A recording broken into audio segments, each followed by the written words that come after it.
Mia is on the screen. And, you know, like, you don't deserve that kind of shit. You know what I mean? You don't deserve that kind of shit. Like, I don't deserve that kind of shit. You know, I done put her through years and years of fucking nonsense, bro. Just like,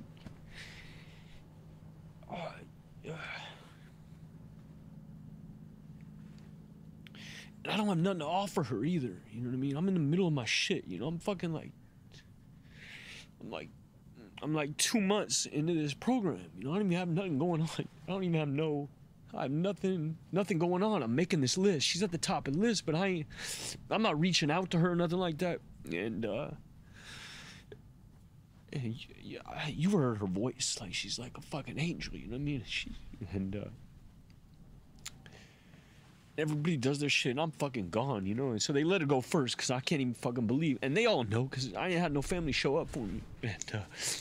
And she unmutes, and she's like, "Hi, Shia." You know, and it's like, she's prepping a movie. She ain't got no fucking time for this, you know? But she found time, and she said, "Hi, Shia." And we just smiled. We had nothing else to say. But she saved my fucking life, dog. Like, before the kid, before the job, before God, before any religion, before a laugh, before a laugh, before Bo, before a phone, before anything, was this woman's face. And there wasn't no promises made, wasn't no long conversation being had, nothing. Just her presence, the ministry of presence. Sometimes that's all you need to offer a person who's in a situation like that, is like, just to be present. And she was present for me at a time when I didn't deserve to have nobody in my life, especially her. And I'm not trying to do this boo shit, because right away my head goes to like, how's this being viewed? I'm such a fuck this way. You're but good. You come on, man. Yeah.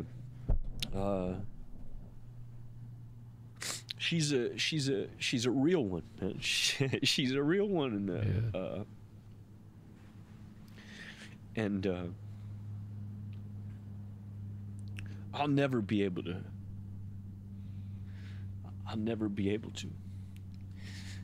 It's the first time I really understood love, because I didn't have nothing to give. And I was sitting there thinking like, well, I don't have nothing. It's not sexy to be with me. Don't you get it? Like, people out here accusing me of like putting makeup on my genitals and like shooting dogs and shit. Like, you know, that's what I'm being accused of. And you're showing up for me like you're gonna be tied to this shit? It didn't make no fucking sense. And love is irrational that way. You can't rationalize real love. It doesn't make any fucking sense. And I had spent my whole life trying to rationalize it. Like, you know, this dude hits me up. He's in my corner because, you know, we fuck with the same craft. You know what I mean? That's what he loves this thing that I got, that I'm like, I'm G with this shit over here. That's why he loves me, because he loves that part of me that's G at this. You know, and then I would write your love off like, oh, okay, you love me because I do this shit. And so many of my relationships were basically like, you love me because I'm fucking sensei over here. In the dojo, I'm black belt right here, so you love me because of this. And when they blow the dojo up, you're like, I'm not G at I'm not sensei at nothing. I don't even know how to fish. I don't even know how to fucking do nothing. Like, I don't even know how to camp. I'm a fucking little kid. You know what I mean? I don't know how to make a fire. And yeah, she gave me hope, bro, when I was really like running on fumes. I wasn't running on empty, but I was running on fumes. I'd had a sponsor in my life who was he was saying, yo, be patient, the shit will show up. Miracles will show up. This was another miracle.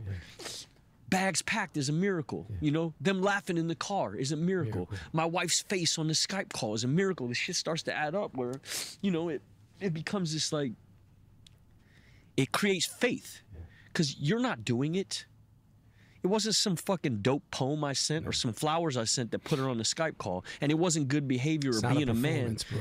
It wasn't good sex that got my wife on the Skype call. It wasn't like any of this self-will shit that I used to validate her being in my life. Like, even my sex life was like, it was so performative. It was like, well, if a woman didn't orgasm, I would question it. You know, like, what does this mean about me? It was always about me. I never had like a real coupling. It was always performative, and it was always like this constant, validation trip. If I would try to look for the same shit I got at work over here in this relationship. And the reason I didn't like being friends with men is it was constantly this comparison study. You know,